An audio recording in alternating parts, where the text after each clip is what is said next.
الحمد لله وكفى سلام على عباده الذين اصطفى اما بعد. حضرت شاہ ولی اللہ محمد دہلوی رحمۃ اللہ نے لکھا ہے کہ اگر کسی وجہ سے زمین ناپاک ہو جائے، اس سے کوئی نجاست آ جائے، تو پاک ہونے کے دو طریقے ہیں.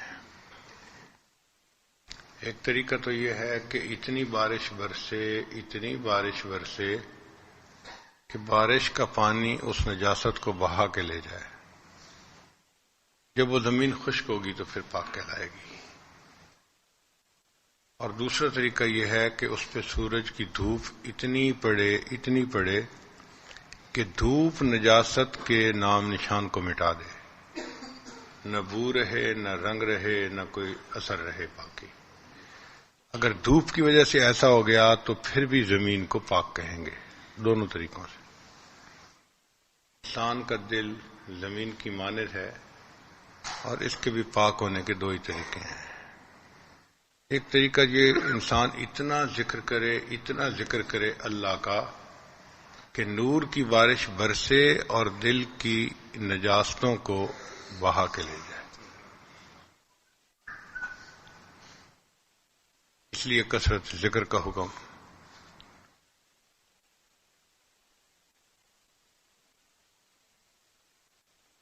انسان اللہ کو اتنا یاد کرے کہ اللہ کی یاد انسان کے دل کو غیر سے بیگانہ کر دے. اس لیے اللہ کا ذکر جو ہے نا، یہ حسن لذات ہی ہے. باقی بہت ساری عبادتیں حسن لغیر ہی ہے. اب نماز کتنی بڑی عبادت ہے، فرض ہے، اور اعمال میں بہت افضل عمل ہے، لیکن اس کا مقصد بھی اللہ کا ذکر ہے. اللہ فرماتے ہیں اقم الصلاۃ لذکری، نماز قائم کر میری یاد کی خاطر. تو مقصد اللہ کی یاد ہے، حالانکہ پڑھ نماز رہے ہیں. اس لیے جس نماز میں اللہ کی یاد نہ ہو وہ نماز نہیں رہتی، اس کو پھٹے کپڑے کی طرح واپس منہ پہ مار دیا جاتا ہے. اللہ فرماتے ہیں مجھے اس کی کوئی حاجت نہیں، تم دنیا کے خیالات میں مگن رہے، لے جاؤ اپنی نماز کو. تو بہت سارے دوست کہتے ہیں جی ہم تو دعوت و تبلیغ میں نکلتے ہیں، وہ تو بڑا اہم کام ہے. ہم مانتے ہیں بہت اہم کام ہے. نبی علیہ السلام کا منصب تھا وہاں دعوت و تبلیغ کا کام، اور ضرور کرنا چاہیے، ہم اس کے حق میں ہیں. لیکن وہ بھی اس لیے اعلیٰ ہے کہ اس کے ذریعے سے اللہ کی یاد دلوں میں آتی ہے. اس کی فضیلت بھی اسی وجہ سے ہے کہ بندے کو ایمان ملنے کا سبب بنتا ہے، اس کے اعمال پہ آنے کا. بندہ غفلت سے نکل کے اللہ کی یاد والی زندگی میں آ جاتا ہے، اس لیے اس کی فضیلت ہے. تو ذکر کی فضیلت کے لیے طلباء اتنا ہی سمجھ لیں کہ یہ حسن لذات ہی عمل ہے. اس لیے جتنا ذکر کریں گے اتنا فائدہ. اور انسان کے دل میں ذکر جب جڑ پکڑ جاتا ہے نا، پھر نکلتا نہیں ہے. کسی پردہ نشیں کی یاد بھی پردہ نشیں نکلی. دل میں آتی ہے تو یہ یاد نکلتی نہیں. کسی پردہ نشیں کی یاد بھی پردہ نشیں نکلی. دل میں ہی رہتی ہے، دل سے باہر. جیسے عورت گھر سے نہیں نکلتی، اللہ کی یاد دل سے نہیں نکلتی.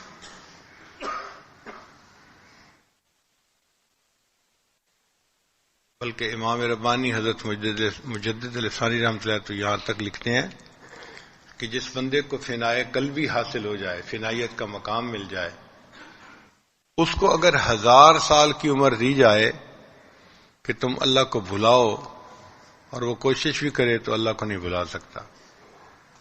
بلانا بھی چاہو بھلا نہیں سکو گے. محبت میں ایسے مقام بھی آتے ہیں کہ بندہ بھول ہی نہیں سکتا اپنے محبوب کو، جو مرضی ہو جائے. شاعر نے کہا روز کہتا ہوں بھول جاؤں انہیں، روز کہتا ہوں بھول جاؤں انہیں، روز یہ بات بھول جاتا ہوں. روز کہتا ہوں بھول جاؤں انہیں، روز یہ بات بھول جاتا ہوں۔ انسان بھلانا بھی چاہے اللہ کو نہیں بھلا سکتا، ایسی یاد آتی۔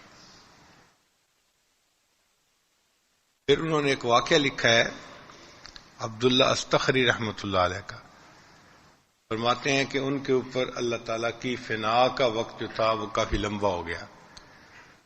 فنا فی اللہ کی کیفیت محسوس ہوتی ہے لوگوں کو اپنی اپنی استعداد کے مطابق، کسی کو چند دن محسوس ہوتی ہے، کسی کو چند گھنٹے محسوس ہوتی ہے، کسی کو چند ہفتے، چند مہینے یا چند سال۔ یہ ان بزرگوں میں سے تھے کہ جن کے اوپر فنائیت کی کیفیت کئی سال تک رہی۔ اب جب کئی سال اللہ کی یاد کی یہ کیفیت رہتی ہے نا، تو نیند بھی کم ہوتی ہے، کھانا پینا بھی کم ہوتا ہے، روح کے تو مزے ہوتے ہیں مگر جسم کی ضرورت پوری نہیں ہوتی۔ جسم تو ایک مادی چیز ہے نا، اس کو تو ریسٹ چاہیے، کھانا چاہیے، پینا چاہیے۔ تو جسم جو ہے وہ مجاہدے میں پڑ جاتا ہے، روح کے مزے ہوتے ہیں، اور تھکاوٹ کی وجہ سے انسان کا دل چاہتا ہے کہ میں اپنے بدن کو تھوڑی دیر کے لیے ریسٹ دے دوں، ریسٹ ملتا نہیں۔ تو عبداللہ استخری رحمۃ اللہ چاہتے تھے کہ میں تھوڑی دیر کے لیے کسی کام میں لگ جاؤں تاکہ میرا بدن تھوڑا ریلیکس ہو جائے، ہوتے نہیں تھے۔ چنانچہ ایک دن وہ شکار کرنے والوں کے ساتھ چلے گئے کہ چلو شکار میں لگ کے میں تھوڑی دیر ریلیکس ہو جاؤں گا۔ سارا دن شکار والوں کے ساتھ پھرتے رہے مگر اللہ کی یاد اسی طرح دل میں رہی۔ تو فرماتے ہیں کہ شام کو جب لوٹے تو جسم اور تھک گیا پہلے سے بھی زیادہ، ریسٹ جو نہیں ملا۔ تو انہوں نے بیٹھ کے دعا مانگی، اللہ اس شخص کے سب گناہوں کو معاف کر دے جو مجھے ایک لمحے کے لیے تو اس سے غافل کر دے۔ اے اللہ اس شخص کے سب گناہوں کو معاف کر دے جو ایک لمحے کے لیے مجھے تو اس سے غافل کر دے۔ اب غافل ہونا چاہتے ہیں، نہیں ہو رہے۔ تو یہ کیفیت ہوتی ہے۔ بعض لوگ ہمارے حضرت مرشد عالم رحمۃ اللہ علیہ کی خانقاہ میں آتے تھے تو ان کو نیند نہیں آتی تھی وہاں، نہ دن میں نہ رات میں۔ ایسی بیداری مل جاتی ہے کہ چونکہ نیند غفلت کی بہن ہے نا، غفلت کی کامل قسم نیند ہے، تو جب غفلت ہی ختم ہو گئی تو نیند بھی کم ہو گئی۔ تو کئی دن ان کو نیند نہیں آتی تھی۔ چنانچہ بعض لوگ ایسے بھی تھے جو 2 رکعت نفل پڑھ کے اللہ سے دعا مانگتے تھے کہ اے اللہ مجھے کچھ دیر کے لیے نیند عطا فرما دے تاکہ میرے بدن کو ریلیکسیشن مل جائے۔ اللہ کی یاد دل میں جب آتی ہے تو دل کو بیدار کر دیتی ہے، یہ انسان بیدار قلب بن جاتا ہے۔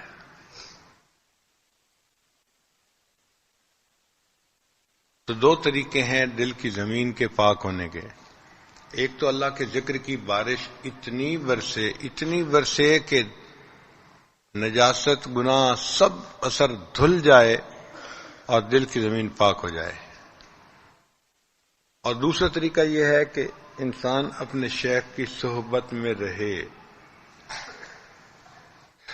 جیسے سورج کے سامنے رہو تو دھوپ جسم کو گرماتی ہے، ایسے ہی شیخ کے سامنے رہو تو شیخ کے قلب کا سورج جو ہے وہ انسان کے دل کو گرماتا ہے اللہ کی محبت سے۔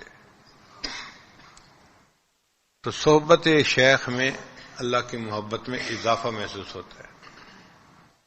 صحابہ کا بھی یہی حال تھا، نبی علیہ السلام کی صحبت میں جب آتے تھے تو خوب جذبہ محسوس ہوتا تھا، اور جب گھر میں جاتے تھے تو وہ کیفیت نہیں ہوتی تھی، تو پھر کہنے لگ جاتے تھے نافق حنظلہ، نافق حنظلہ، حنظلہ تو منافق ہو گیا حضرت میں۔ حالانکہ اس میں کوئی نفاق والی بات تو نہیں تھی، ہاں یہ ضرور تھا کہ جو صحبت میں کیفیت تھی وہ گھر میں نہیں تھی۔ حضرت حنظلہ لانو یہ کہتے ہوئے جا رہے ہیں نافق حنظلہ، ابو بکر صدیق لانو ملے، انہوں نے کہا حنظلہ کیا کہہ رہے ہو؟ کہ جی جو کیفیت نبی علیہ السلام کے سامنے ہوتی ہے وہ کیفیت گھر میں تو نہیں ہوتی، تو یہ تو منافقت ہے، تو حنظلہ تو منافق ہو گیا۔ وہ کہنے لگے بھئی میری بھی یہی حال ہے کہ جو صحبت کے اندر اثرات ہوتے ہیں وہ گھر میں تو نہیں ہوتے، چلو پوچھتے ہیں چل کے۔ حضرت حنظلہ اللہ عنہ نبی علیہ السلام کی خدمت میں آئے اور آ کے سوال پوچھا تو نبی علیہ الصلوۃ والسلام نے فرمایا حنظلہ اگر تمہاری وہ کیفیت رہے جو ہر وقت میرے سامنے رہتی ہے تو فرشتے تم سے مصافحہ کرنے کے لیے آسمان سے اتریں. یہ تو کبھی کبھی ایسی کیفیت ہوتی ہے بندے کے اوپر.